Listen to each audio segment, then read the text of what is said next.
What's up everyone? If you've seen my other videos like this in this series, you already know the drill about what I'm going to talk about in this video. But if you don't, so in this video, basically I'll be going over a couple of pictures taken recently and go over my thought process with them, why I composed the photo as such, how I took the photo, and anything else I think could add some insight to the photo. So let's jump right into it. So with this first photo, I took it at Union Station. If you've never been in Union Station before, it's a super beautiful station in LA. To start off, let me talk about the camera gear and the setup as well as the settings that I took this picture with. So for this picture, I took it with my Sony a7R5 and I took it with my Zeiss 85mm Batis. For the settings, my shutter speed was 1/1600th of a second, f5, ISO 500. So with this photo, the first thing that caught my eye when I saw the scene and I arrived at this platform in the train station was the light. The light was spectacular that day. And to make it even better, the light was actually hitting this person right here, this subject of my picture. Or the person that I wanted to be the subject when I first initially saw this scene. So that made my job a lot easier to photograph this image. I already knew straight from the get-go that I wanted this man to be my main subject of the photo. And you know, the sun again, hitting the subject made it easier for me to highlight the subject because as you might know, our eyes are attracted to the brightest part of the image. And in this case, you know, the sun is hitting him like straight on. So he is automatically one of the brighter parts of the image. That automatically makes your eye goes towards him. So my idea was basically just to get everything in the surrounding environment, all those elements, and try to make it support him and support my main subject in the image, which again, is him. That was very easy on, you know, the environment's part. The light is shining right on him. And I didn't really have to do anything with that. The reason why I shot it kind of wide was to make sure that I captured the details in the environment. You see that there's a train stop, there's the people waiting. So speaking about the composition of this photo, I have 3 versions of this image actually. This is the final image that I had, that I picked. And I'll talk about the reason why I picked this as a final image. But let me go over to the first version. So the first version right here, the reason why I didn't like this version as much as the final version is because of the man's pose right here. So the man's pose and the way he looked was very important to me. I wanted to have kind of an epic feel of, you know, grand adventure, whatnot. You know, basically he just has to look cool, right? And in this photo, I mean, he's kind of just fixing his glasses. I really don't know what he's doing. He's checking something on his fingers. I really don't know, but I just didn't think it matched what I wanted in the picture, which again, grand adventure, epic, cool. And then the third version right here, I liked it. He has the same pose as the one as I picked my final image. So that is, you know, that's the similarity between that. But the reason why I chose, again, the final image as the final image is because if you see to the right here, I kind of cut off the environment in this picture. And as I mentioned before, I really wanted the elements around my subject to really support him. And with this, you can still kind of tell that it's a train station, obviously, because, you know, there's a train and people are waiting, but it's just not as grand. You don't see as many people, and to make it worse, the date right here is cut off, so you can't really see the date as well. And I kind of like that about the original image. You can see the entire platform, as well as the driver, as well as everything surrounding him, and there's nothing cut off and nothing kind of awkward about that. So the next image right here is a picture that I took at Santa Monica Pier at night. And to go over the settings really quickly, I shot this with my Sony a7R5 and I shot it with my Zeiss 85mm Batis. My settings are 1/640th of a second, f1.8, and ISO 1000.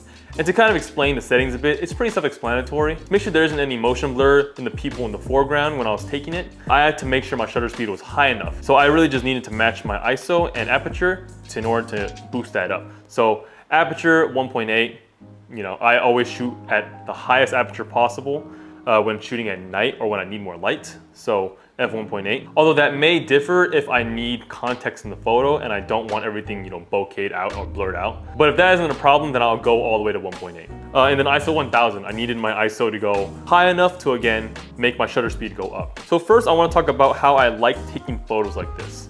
And what I mean by that is I like using people to highlight my subject, aka my area, as opposed to focusing on people as the main subject of my photo. So when I composed this photo, I didn't just walk up to the scene, oh easy, I'm gonna snap it, and then walk off and, you know, onto the next shot. This actually takes a bit more thought than it looks. So with this photo, because the object that I'm focusing on, which is in this case the Pier Burger, isn't moving at all, it's pretty easy in that sense to, you know, make sure my subject is in focus. But it actually requires a bit more thinking, at least for the photos that I like in this situation. So with this, I really had to think about the foreground. That's what I was mostly focused on in this photo. The background, you know, I didn't really care because again, that isn't moving. With the foreground was the most important part. My goal for this photo was to make sure that it was crowded, or that it looked crowded. It was crowded in real life, so I shouldn't say look crowded. So I just wanted it to be crowded. So with that, I had to make sure people were in the frame. And what that means is that I have to kind of predict where gaps are being filled by these people. So if there was an open gap in the middle or on the left or on the right, it just wouldn't look full. So I had to really pay attention to that. And then again, also, if people were too spaced out, it just wouldn't look right, because again, it wouldn't look as busy. So because people don't walk in the same speed, I really had to take that into account. So I had to basically time the people walking, the people passing by, making sure, you know, they were all in the correct positions, because if they were all walking maybe at the same time, but then they were lined up, then I wouldn't see anyone behind them. So it would just look really weird. So I had to really make sure that people were walking into the frame at the correct timing, and then snap it when, you know, I want everyone in their kind of place. One thing that I wish that I could have done in this photo, which is going back to, you know, filling up the frame, is that the bottom left right here isn't full, or isn't as full as I would like it. I wish someone was there kind of closer by, that way it would look a bit more full.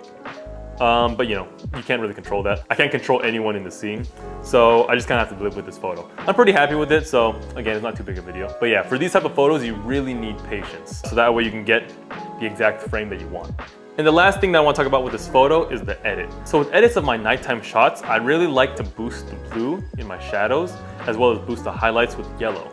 It gives off that blue-yellow contrast, and in this photo in particular, you can really see, you know, the yellow from the sign, the blue in the, you know, foreground area of the store, and then you can even see, you know, again, the red of the store, which kind of contrasts with the blue. You know, it's that warm, kind of cool look. So I really like that style for my night shots, and this photo is a good example of that. So with the next picture, I took this at the Santa Monica Pier again, but this time during the daytime. And it's a picture of this Ferris wheel, as well as this roller coaster right here. And just to mention the settings first, this picture I took with my Ricoh GR3, and the settings are shutter speed 1/10 of a second, f/16, ISO 100. So the idea of this picture first came when I stumbled across the scene, and I initially wanted to frame the Pacific logo right here, the Pacific Park logo, but then I got the idea that, oh, I wanted to try to have the roller coaster as well come by.